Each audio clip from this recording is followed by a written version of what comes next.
welcome back to the About That podcast with me, your host, your favorite geek psychologist, your favorite pop culture enthusiast, your favorite queen of the nerds, Dr. Vanessa Hintz.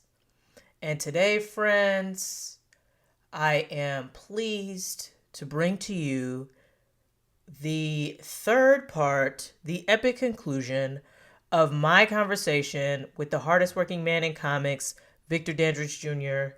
Our conversation about the one, the only, none other than Miles Morales, aka the Black Spider-Man. This whole conversation been fire. Okay, so if you listen to part 1 and part 2, you already know it's been amazing. And the preaches are coming hot and heavy in this last and final part because the focus of our conversation in this last and final part is the value of Miles Morales. What is it that Miles brings to the world, brings to fans, brings to the comic universe that other Spider people do not? There is a reason that he has been lasting. There is a reason that he is so popular. What might that be, pray tell? Please, please, please allow us to enlighten you. Oh my goodness. To that end, I think there's so much that we can I think about myself, right? Y'all know I talk about it all the time in terms of how can I use stories like this for healing, particularly Yes. with, you know, people of color. So there's so many. I don't even know where to start. There's so much. So as I'm gathering myself and my thoughts, if you had to answer the question of what you feel like Miles brings to the world that hmm other spider people do not. Ooh, ooh. Okay, so this is a learned evaluation. Mhm. Because through the last few years, I have had more of an exploratory mindset when it comes to brown people. Yes. Black people has been established. Black is black is black is black. We have the one drop rule. Black is black. Okay. Mhm. You being biracial doesn't change any aspect of your blackness. Black is Mhm. what you are.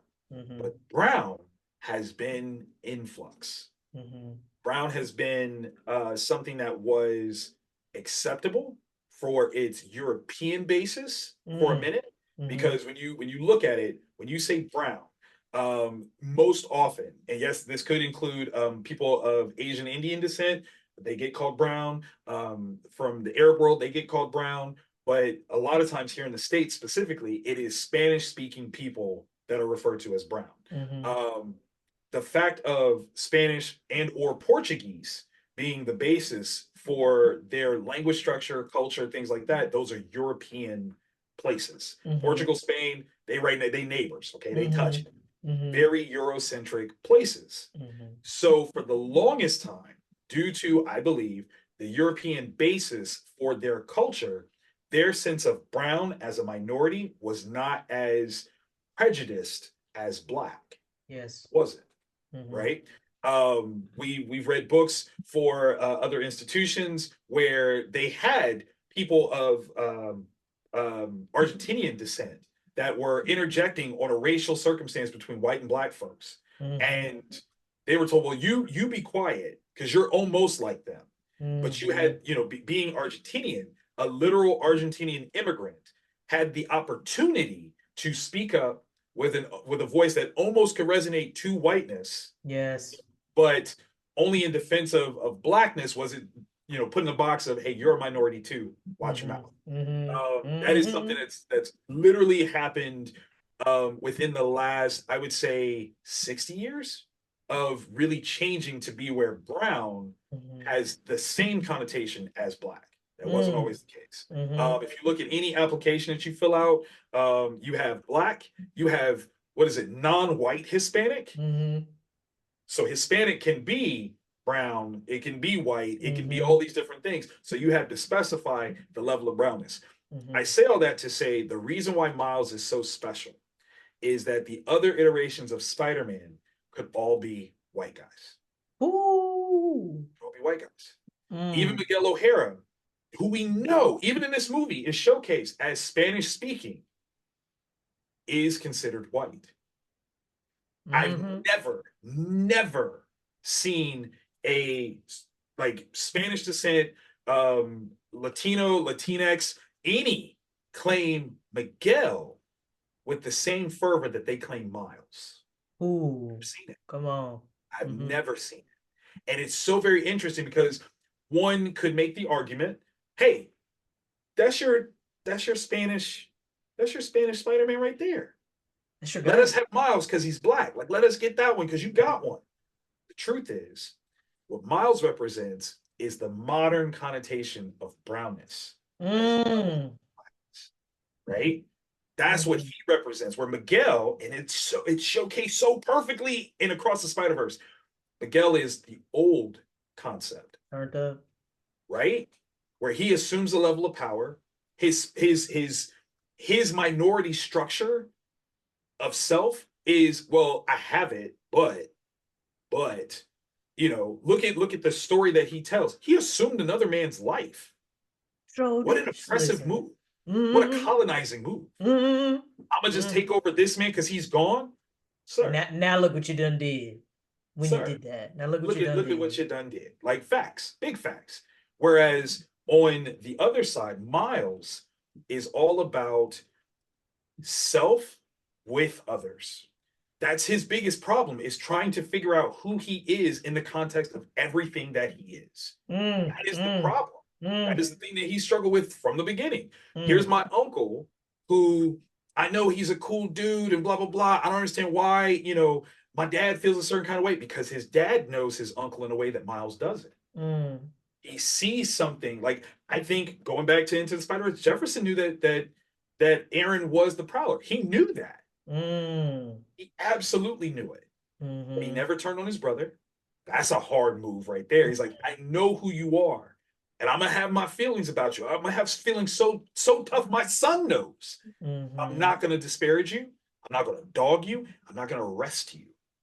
It would break our mother's heart if I did that. Like, Mm, the level of compromise that Jefferson's put on, it instills this vision of Miles, where Miles is still trying to figure out, like, who am I? And he's got some of the best people telling him who he is. His mm. mother, oh, Rio is fantastic. She Rio is. is fantastic She in is. expressing to her son, you don't let nobody make you Mm-mm. feel lesser than Mm-hmm. I nobody. shouted. I shouted. I shouted. At that part, I did. Whole sermon.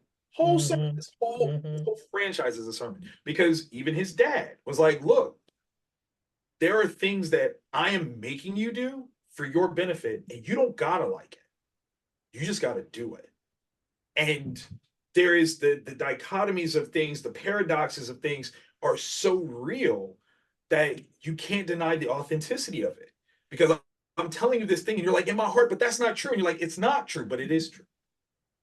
Mm-hmm. Mm-hmm. Point out the Mm-hmm. lie. You tell me what part doesn't apply, and you can't, because both of these things that seem to be conflicting are, and yet they're both still true. Figure it out. That's the job. That's living. That's living as we do with this Mm-hmm. complexion that we carry. This is the Mm-hmm. gift and the curse. Because when we Mm-hmm. can do it, we see the opposite. We see where a person like Peter B. Parker, who doesn't have to struggle in that same way, Mm-hmm. gave in to his Mm-hmm. life.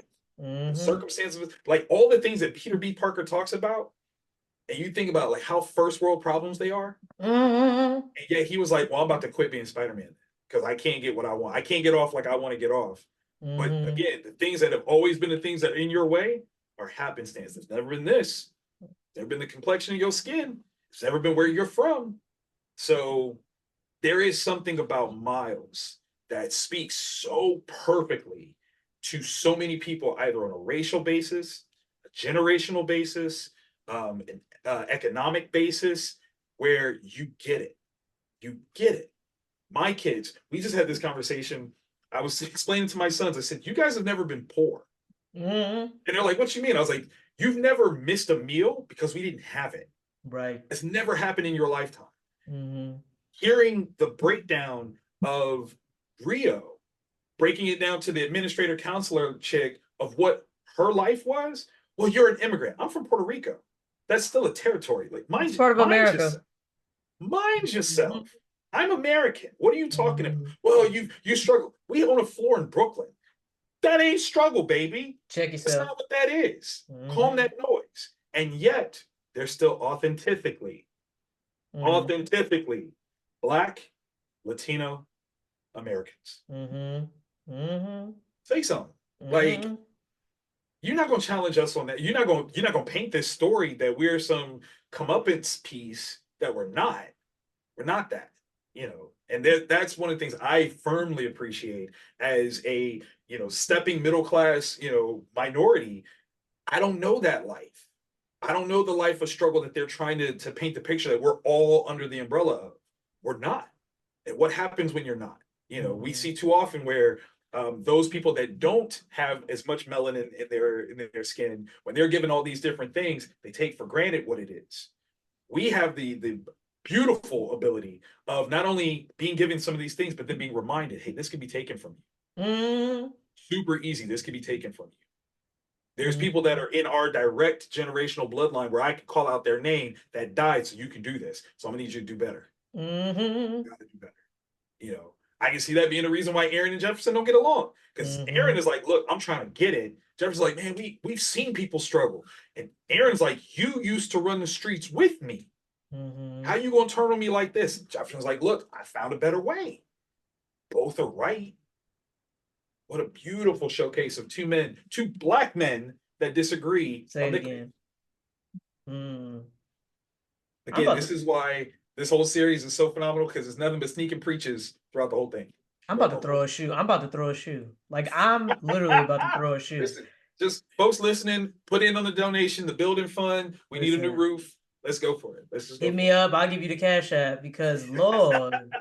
it. And what I love about what you said is the juxtapositions we see between Miles and the other Spider people, not just in the whole escape from the Spider-Verse. Like that was in itself was beauty, right? But even in the subtle, the one thing I'm thinking of in particular from Across the Spider-Verse was when Gwen came back to see him and she's like, don't ever tell your parents that you're Spider-Man. And in my mind, I'm like, do you know who his mama is? Like she gonna figure it out, first of all. Like, and even that, like, you have to do this alone. Says who, Says bro? who? Like that is a individualistic, westernized mindset, which again is not to say it's wrong. I'm not here. Right. My students will tell you, I will tell you in a minute, privilege is not wrong. It's Right. when you assume that everybody thinks the way that you do, or when you use your privilege to further minoritize. That's not a good Yes. situation. But Yes. you being who you are, live your best life, man. But just, You. which is exactly what Miles said.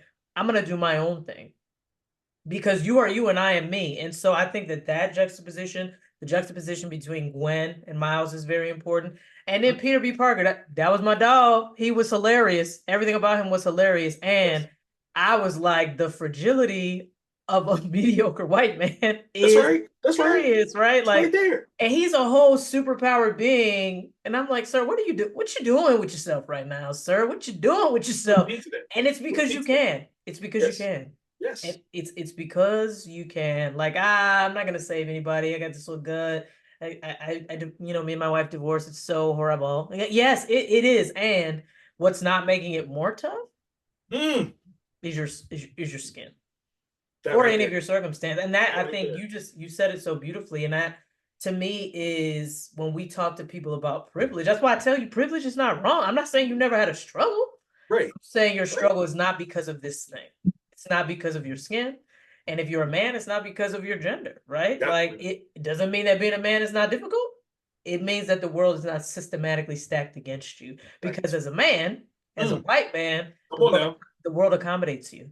Dun, Peter B. dun, dun. Parker, the world accommodates you. Yes. So be upset about your situation, sir, and also understand that the world's gonna accommodate you no matter what. Because you're a white man, right? With your little robe and your little slippers. So cute, right? With your little baby, so cute. I loved everything about it. And Peter B. Parker and Miles Morales, two Mhm. totally different things. Two totally different things. Vastly, vastly. And to even put a finer point on it, you see the showcase of Peter's privilege in the first movie, unintentionally funny and damaging all at the same time, where he makes the point of, let's go get something to eat. As they're eating, the check comes. He goes, I don't have any money. Can you pay for this? You made the recommendation of going to eat, and it never dawned on you that there might be the necessity to pay for this and that you can't do it. You just assume this kid A child. A child. was gonna. That's how you did this. There was no conversation beforehand. This is part of Peter's like own fallibility in his life because he doesn't think these things through. Yes. You know, Because not he at don't all. have to. Because he don't have to. Have to, because he does not have to. It wasn't until the bill was put on the table that he realized, you know, I'm probably got to pay for this. Mm-hmm. Somebody's gonna have to pay for this. Mm-hmm. I'm gonna ask this kid to do it. Can you? Mm-hmm. Can you do it? Because I don't. I'm not exactly liquid. You know, sir, you got pulled out of another universe. No, you're not liquid, but you definitely didn't think about that when you made the suggestion we should go get something to eat. And When you you ate said these that we two should go to burgers. this place, which was Mm-hmm. closed down in your universe, you made these suggestions, which then goes back to Miles had to buy the tickets on the bus because you didn't have no money. You had to buy the tickets on the way there and the way back. Miles, that's how we doing it. Dang, Mm-hmm. dang. Mm-hmm. Subtext. And That's all there. I think this is a tremendous segue to something that we're going to talk a little bit about what we absolutely love. We've been doing that at nauseam. We're Yes, going to do it some yes, more. yes. Thinking about things that we loved and to this point of, you know, the juxtaposition with Gwen, the juxtaposition with Peter B. Parker. I'm going to bring up my guy, my favorite Go, guy, Spider go. Punk. Yes. That was my Bobby Brown. guy. Mm. Listen, that everything he said, I was like, ah, you know, Mm-hmm. it was amazing. But I think he, like when all started to go awry in the Spider-Verse or whatever, and people were like, Miguel, he kind of turned up. You see the pregnant black woman, she kind of like, she ain't say nothing though. The first Right? person who said something So, was it Hobie, right? yep. I quit. He was like, I'm out. Use your palms, I'm out. By the He way, left, which that questionable. He left. He left. yeah, And then you see Gwen and Peter B. Parker, they're kind of like, this is not okay, but we're still gonna go with whatever everybody else is doing. And yes, you know, whatever, like eventually they come around. What to me was so powerful about this, which again, Hobie, you shouldn't have left, bro. Because right, right. what if something would have happened to Miles? And there was no opportunity for you all to come back around and save the day. How many times have we seen that? How many times True. have we seen that in the lives of young black and brown men? There's not a chance for somebody to save the day because some shit that can't be reversed happens. And I feel like that whole chasing out of the Mm-hmm. spider, like I literally heart pounding, right? Like, and when he finally gets to the point where he's like, nah, I'm gonna head out, like zap, you know, I'm gonna head out. And Spider Bite, she was there, bro. She was like, you know what, I'm just gonna let you go. You know what I'm saying? But I think that sort of, I don't want to call it a tribalism, but that Right. tendency for people to just be like, I'm not gonna make waves. Miguel's kind of mad. He thought this whole thing through. Maybe we should just listen to him. Bad things happen to all of us, so they have to happen to you too. And Miles is like, what? You know what I'm No, saying? no, no That doubt. is in the space of the work I do in Mm-hmm. DEI, that is what we need people to stop doing. I need you to stop just standing there and Yes. allowing people to be turned up. Even brown people like Miguel, he was turned up, bro. And nobody was like, and I think Gwen was the first person to say, aren't we supposed to be the good guys? Like, what are Right. we doing We right? are the good guys. Are we? But then she still chased him. Like all of this. Okay, so that to me, again, just to bring it back to what I love, Yes. B Brown, although Yes. he let me down at the end. But up until that I part, have a thing for you okay, I'm that ready. will I'm ready. reconfigure. Okay. I'm ready. What Hobie was doing was seeing if there's an interesting concept. I was just having a conversation with my barber where what we were talking about was that on a political level, a lot of the things that we see clash on a when it comes to politics is a matter of people holding true an ideology that is supposed to change over time that doesn't change. So when you like we framed it for the end of the world, like zombie apocalypse style. Zombie apocalypse style, I, as liberal thinking as possible, think that it is absolutely appropriate to be super conservative in the first years of the zombie apocalypse. Mm-hmm. And here was my framework because we were going back and forth. And he's like, "That's interesting. Like, why do you say that?" And I said, "Because what we have to do in order to rebuild, we have to first establish that we can take care of ourselves, so that when we do cohabitate, I am not a leech to you, you're not a leech to me. We've both figured out how to survive on our own, so that when we do work together, we actively have something that we can bring to the table that is mutually beneficial versus one person being above the other, right? So, in this regard, that is what Hobie is representing, is the challenge of I've given you a few pointers. What can you do with it? If you can't get out of this situation, then you're not the person that I need to partner with for myself later on against what they're doing. I need a certain caliber that's going to be able to do this. And if you can't do it with what I've given you, then you're not going to be the person I need to do this. And all due respect, it's not that I'm hating on you, but there are some things that I need you to be able to do on your own before you can do this with me. And that's such a it's an undercurrent sort of thing. It's a frame of thinking. What I think is most beautiful about it is that it's Hobie who has this thought process, who comes from one of the most colonizing institutions in the world, being from the UK. And he looks at it and he goes, I want to dismantle all of this. But I understand that in order for me to dismantle it, those people that I dismantle it with have to be able to stand on their own. They have to, because otherwise we'll just lean ourselves right back into a crutch institution where I am now the head person because I have the power and the insight and the instruction, and you're not going to challenge me. And I never want that. I don't want any part of that. If we're going to do this together, it literally has to be together, because you could beat me and I could beat you. And that's what I took, like, from Hobie. That's what he was doing. He was, I'm gonna give Miles his space. You got to get out of this. But I've told you what to do. When he just gave him the hand signal, like, arms in it. And as soon as he's giving Miles those keys, like, this is how you use your power better. And he's still stealing little bits and pieces from things that he's going to now take with him to go build what he needs in order to offer this opportunity. Because once it happens, he does this, Miles gets away. Gwen would have had to have gone back home, going against what Miguel said. And that is the test for Gwen. Are you good enough that you should get to stand with me? Can you make this decision on your own? I'm going to go back and I'm going to talk to your dad, person that you've been running from for months now. I'm gonna go talk to him and I'm gonna tell him what's good, and he'll understand when I tell him I'm gonna leave this, but you only give it to her if she does this, this, this, and this. If she doesn't show up, then she never gets this. She never gets it, because she's one of Miguel's people, and I'm gonna take her down. Like, I see that Hobie would have told her dad, if this is what happens and she doesn't show up, she's with Miguel, and I'm gonna take her down. Sorry, not sorry. So when she shows up, her dad has, his feelings. He just got riled up by Hobie. So he's feeling a certain kind of way about who she is. And when she finally decides and says the right thing, he's like, Hobie was right to trust you. And now I can trust you because he called it that you were going to do. Like, Hobie's the GOAT, okay? Hobie so great. is the GOAT, without question. Freaking love him. He's me and I am he. He's so great. He's so great. Yes. He was probably one of my favorite things about the film, both films.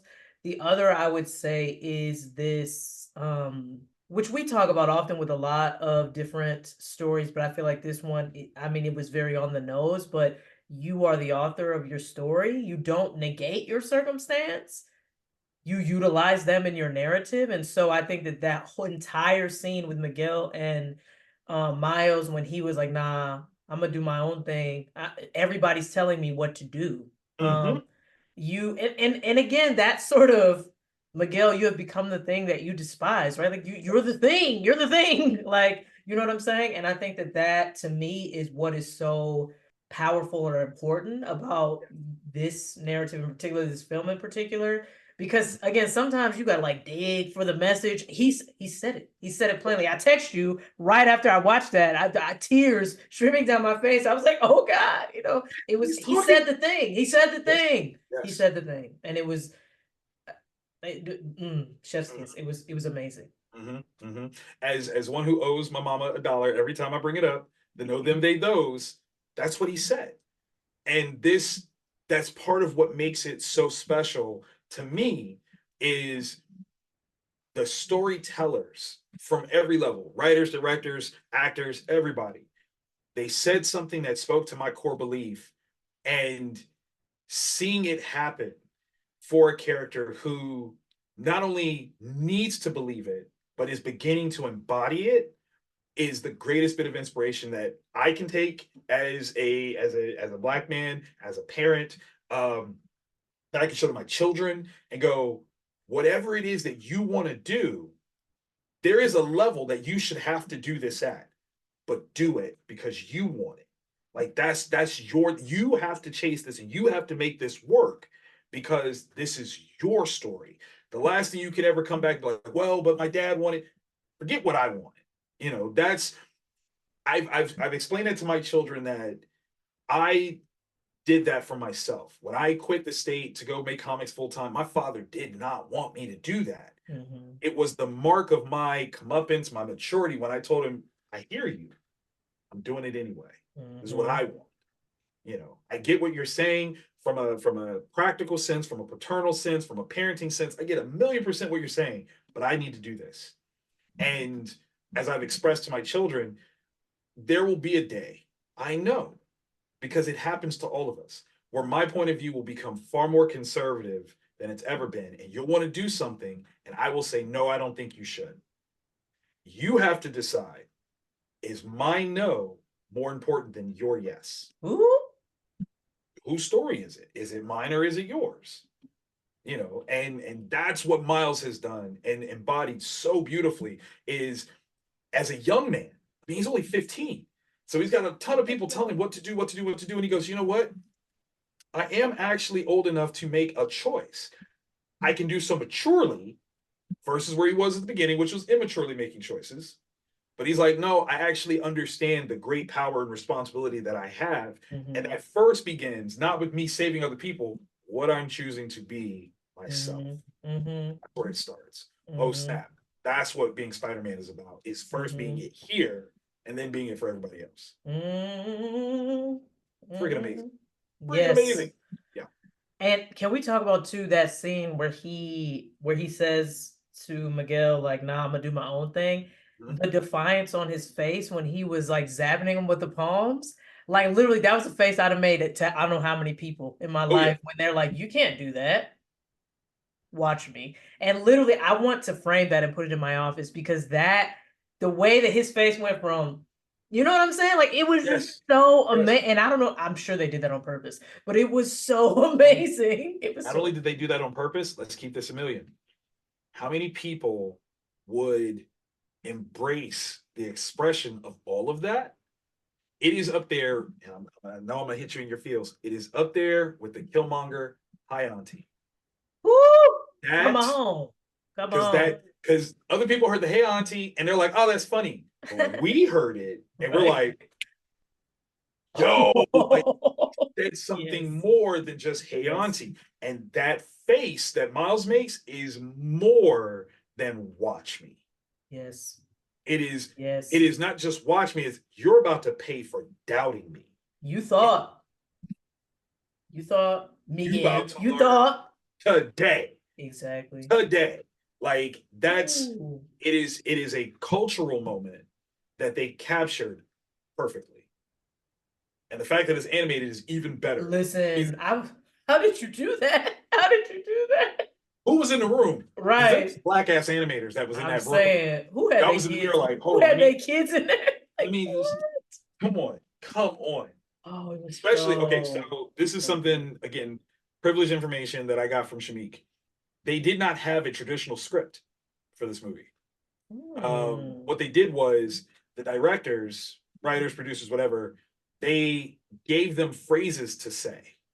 And that meant that they had an overall understanding of a narrative from the production standpoint, but the actors were just finding an authentic way to say the thing that they were being instructed to say. And so it wasn't even a matter of I'm saying this because I understand what the story is. They didn't know what it was. So and this makes it even crazier. So when Shamik and them first saw it, they didn't know what to expect. They didn't know what the movie was. They had no Mm, idea. And this goes into the possibility that enough dialogue was already recorded that covers the next part of the movie. They don't know. They have no idea if that is what they've already done or not, versus, a traditional scripted, this is the part, and oh, wait, I know what we're about to talk about. Like, they don't know what it is. And crazy but fantastic presentation of production and what they've created. It's insane. What I don't know if we talked about this. Across the Spider-Verse had possibly 7 different versions that were out in theaters. Did we talk about this? Someone told me this. Someone told me that. I don't know if it was you, but someone told me that depending on where you saw it, you could have saw Yes. a different version. Things are different. Yes. The directors, they were waiting for people to figure it out, which necessitated multiple screenings, which I think is brilliant. Also adds to the box office. Smart. So smart. So I saw it in Philly first. Then I saw it here. And there were some things I was like, that seems different. I don't, maybe I'm misremembering, whatever. So it comes out that people were seeing that things were different. And so I hit up my buddy that works at the theater and I'm like, yo, they're saying that this thing is different. Like, I know that there was something about sound quality that they had to redo it. Like, is that what it is? And he looks on what his theater has, and it lists his theater's version as V7. And he's like, I think we have like the 7th version of it. He's like, there's at least 7 versions of this movie. And I'm like, that is insane. Yes. 7 possible versions of this movie. At least 7 versions, still carrying the same narrative structure, but there's different things. People say something different. There's a little bit of different animation, like little things that are different in different spaces just because they could do that. And when you look at it from a financial standpoint of production, that's incredible. Yes. Because every little piece of animation has to be done. And for them to go, well, we might use this over here, or we might use this over here. Go ahead and make that. It kind of showcases what happens when 2 people have great ideas and you can't pick one. And they go, well, let's do both. How powerful is that? How interesting of that is, or how interesting is that when it comes to the conversation of people that both can be great in different ways? Maybe you just need a different space to showcase your greatness. So we're gonna put that in this theater, and we're gonna put that one in this theater. Yes. Miguel's not wrong. He's not right, but he's not wrong. Maybe you just need a different theater to be in so you can see where you're going wrong. That's what happened with Peter B. Parker. Peter needed to see something to be like, oh, wait, I actually do have faith in myself again. I can actually do this. I am not an absolute failure. All the things that I'm mad at in my life were actually opportunities that I helped create, and I didn't see them that way. I just thought, oh, life is sucking. Like, oh, I lost my wife. Why did you lose your wife? Because you doubted yourself. You doubted yourself and your ability to be a father. So she wanted to have kids. You had already won her over, bro. You won the girl, but you talked yourself out of it because taking it to the next step, you're like, I don't know if I can do that. Yes. Yes. Sir, you've saved the world. How many times do you know you could be a dad? Sir. Sit down. Sir. And his daddy daycare is so good. Like, yes, I it's loved wrong of everything him about to it. take me on adventures. But it's great that he's spending that time with her. It's so great. I love it. I love it. Yes. And speaking this whole series again, it's me. Sneako preach. Speaking of Peter B. Parker and his shenanigans, we saw at the again, which I didn't know was gonna be the end of Across the Spider-Verse, and it was just over, and I was like, duh fuck, you know what I'm saying? What do you hope to see from that sort of team? What do you hope to see in the next film? I have thoughts. I'm gonna let you go first. What do you hope to see? Okay, so the biggest thing that I hope to see from this team is their ability to communicate better. That's ultimately what set them apart, because while they seemingly were going with Miguel, they all did it for different reasons. And that wasn't something that was being very well communicated across the board. They were heeding aspects of what Miguel said because there is a truth to it. When Miguel hit Miles with the truth that you were never supposed to be Spider-Man because that spider came from a different universe, there is something to that where Miles in this next movie is going to have to decide whether or not he is supposed to be Spider-Man. Yes. And that's That's gonna be Yes. big because Yes. he's gonna have to make that decision. Like all the facts line up. Like, sir, it wasn't supposed to be you. It wasn't. Sorry. Like no diss. Mm-hmm. You've done a great job, but it was never supposed to be you. Mm-hmm. So now you have something to talk about. That's the biggest thing I want this next showcase of this team to do is we now know how to communicate differently and better because even when they were helping Spider-Man of India, no one told him exactly like you were supposed to lose your girlfriend's dad. Right. Right. You were supposed to. Yes. That was supposed to happen. So what we Mm-hmm. call a canon event, you got to let it happen. You got to let that run. He didn't know. So I can see him feeling a certain kind of way like, yo, y'all were intervening not to help me, but to make sure that this tragic thing happened. Like, Mm-hmm. why? And they go, well, if we don't, bigger things can happen. It's like, okay, maybe y'all need to say something differently so that I have a heads up for what it is that you're intending, and maybe we can lessen the blow for Right. what's about to happen. Mm-hmm. Because I'm thinking, oh, y'all are here to help me out of friendship. Nah, not really, not really. Exactly. You know, Exactly. there's so much more. I will say one of the things that came about from this movie that I'm very happy with the way it wasn't addressed from Sony and the creatives. And it was the iconography and imagery of Gwen possibly being trans. And it was a matter of the color schemes and things like that. And they're like, trans colors, like, look, that's what they're saying. And the thing that I loved was that no one came through and said yes or no. Mm-hmm. And here's why this is important. And you, as a Supernatural fan, I think will totally vibe with it. Hey. Wherever you stand on that equation, it is true for you. Yes. Take anything away from anybody by giving a declaration one way or the other. If you feel it and you feel it, then it is. If you Yes. don't feel it for whatever reason, then it ain't. They didn't say one way or the other to move the needle to either gain some points or take away some points. They just left it. If that's how you took it, then that's how you took it. Because Yes. that's art. What you got out of it is exactly what you were supposed to get out of it. Yes. Those people that have listened to us talk and are like, I didn't see any of that. Wasn't for you yet. Yes. But since you're listening to art, because this conversation is art, and you Bloop. want to you want to see it, and you see it a certain way, you go, oh snap, well maybe Mm-hmm. that's dope. Mm-hmm. There's Mm-hmm. opportunity. But Mm-hmm. people were free to take from it what they wanted to. Again, communicating how it is best for anyone. Sometimes the best form of communication is to allow people to have their own thoughts, be their own thoughts, and do it your way. I'm gonna Yes. do me. Same Yes. thing. That's a beautiful thing. I can't tell you how much better so many things in this world will be where people can go, well, I believe this, and you go, cool. I don't have to change your mind. I don't have to combat you about it. Cool. Yep. Do you, fam? Do you? Mm-hmm. High marks, high fives. What are you Mm-hmm. looking for in this next one?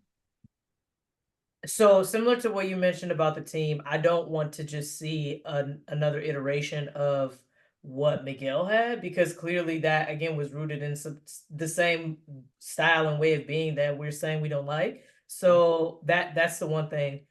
To me, I think what was most striking, and again, which is why I was pissed that it ended on a cliffhanger, is this Earth 42 Miles with the braids. First of all, he got braids, That's and I'm right. like, just gonna That's come right. on with the Miles hang G. time.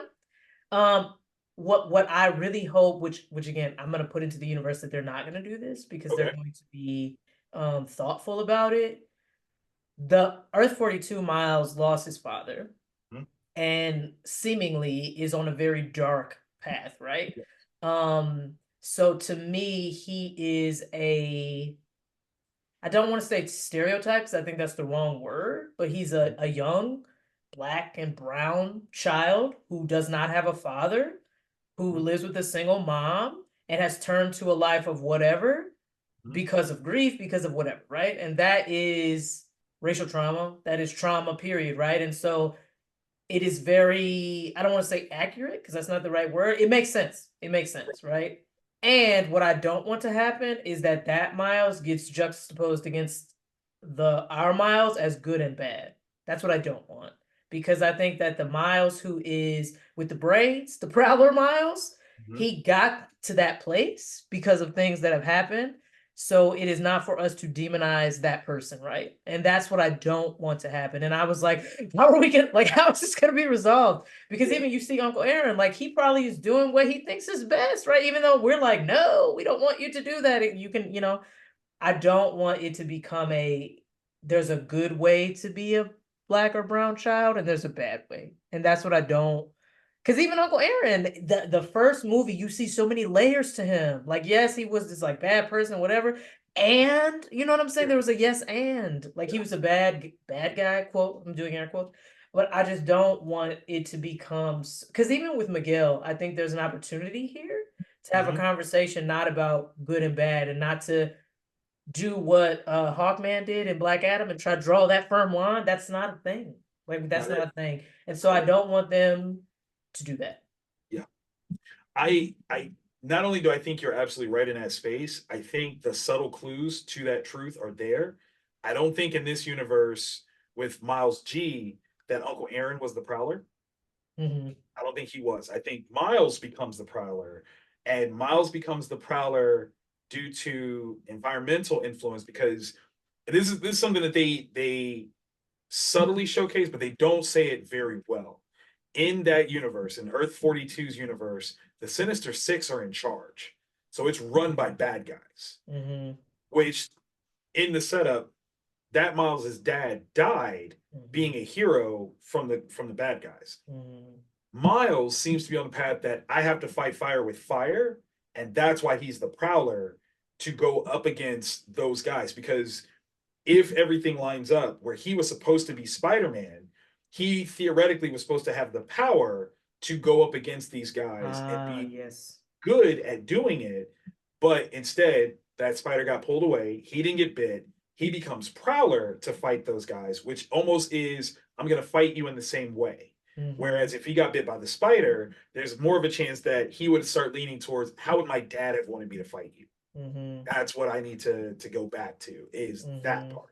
Mm-hmm. And I think what's interesting is he almost has a nihilistic point of view. Yes. Yes. And what I overtly want is for him to go to other Miles's universe, see his dad, and go, I don't Yes. have to do this. Yes. Yes. Nihilism is for so many young black and brown people is just again it's a again, it makes sense, right? Yeah, It makes yeah, sense when there's yeah, nothing. It makes sense, and so I think that like you said, to be that person who's like, yes, and there are other opportunities, there are other perspectives.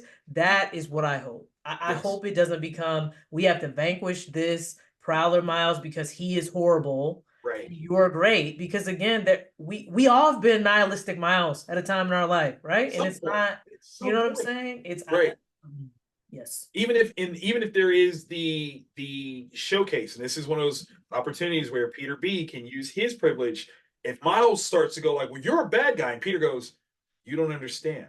You don't know what he's been through. Like he was driven this way because of circumstances. How would you be if you lost your dad? Would you be like Yes. him?" Yes. Now Miles is like, "Oh, there's all the more reason why we gotta go back and save my dad, so I don't do this." But I see what Exactly. you're saying. I see what you're saying. Mm-hmm. Okay, Mm-hmm. okay, Mm-hmm. because in speaking to the story gods, let it be said that if the relationship that Miles had to Uncle Aaron and Uncle Aaron died, but Miles wasn't bit by the spider, that kind of led him on a path of positivity. What would Miles have been like? If Aaron is to our Miles what Jefferson was to that Miles, Mm-hmm. by losing this person and not having the spider, is that why he leaves that way? Is that like the Yes. spiders are inherently about infusing you not only with power, but a sense of goodness and And responsibility within? responsibility. Yes. Without it, what do you become? And Mm-hmm. mic drop, Mm-hmm. what we do in reality land, I guess, I Well, don't know, in the real world is help people figure out what their spider is. It don't got to be a radioactive spider, but you got one out in this universe. What is spider. your spider? What is your spider? And that's what you create is. That's what everything that you Come on do. now. That's what about that podcast is. Listen, that's Let's what it go. is. Let's go. What is your spider? Because no matter what you look around and see, there's a spider out there. Which I hope not, because not for me. I don't like spiders. But there's actually a spider like right out here, and And I'm you're like, like, stop, I'm not stop. looking at it. I But need you to be over there. what you just said, there is a, and again, whether you choose the spider or not, you're no less of a person. I just want you to know that you have the power to make that choice. Even Miles, he got bitten. He was like, "No, nah, I'm good. I'm okay." I'm And then good. he came around to it. You know what I'm saying? So what's your spider? That's What's the your spider? takeaway message. What's your spider? That's it. Yep. Yeah, we slap. We get to talking on these things. We slap. I know. Okay, I I'm just know. letting y'all know. Everybody listening, trust. I'm about that podcast is your favorite. Trust me. You better If you don't know know it yet, it. you will. You will. That's what it is. Once again, I'm Victor Dandridge, hardest working man in comics. You guys can find me at Vantage In-House on all forms of social media. Please visit vantageinhouse.com, which is my publishing imprint. If you're interested in creating something, you want to make a comic or look at the educational value of comics, check out youcreatecomics.com. That's the letter U, CRE, the number 8, comics.com. And if you want to get a little swaggy, in 2024, I'm taking my clothing line, Geeking, and Hey. rebuilding it from the ground up. And we are moving into shoes. So I am launching the Geeking Official shoe store. I will launch the very first of the year. In fact, that's one of the things I was working on today is writing the press release for it.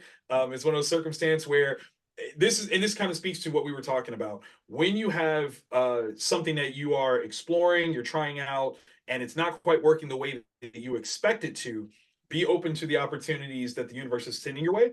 Geeking started off as a t-shirt, hoodie clothing line. I started making shoes just to have something that was a little interesting and exclusive, and it gave me something that I can wear while I'm moderating that is of my brand that other people can see, but is not offensive and not like a graphic tee or something like that. Like I still have a level of professionalism with what I'm wearing. And over the course of this year, the amount of people that have commented about my shoes over hoodies or anything like that has been so exponentially higher. I was like, I hear you. Okay, so what you're saying is the hoodies ain't hitting like I wanted. Why don't you go ahead and put some shoes together? And so that's what happened. I am definitely releasing shoes.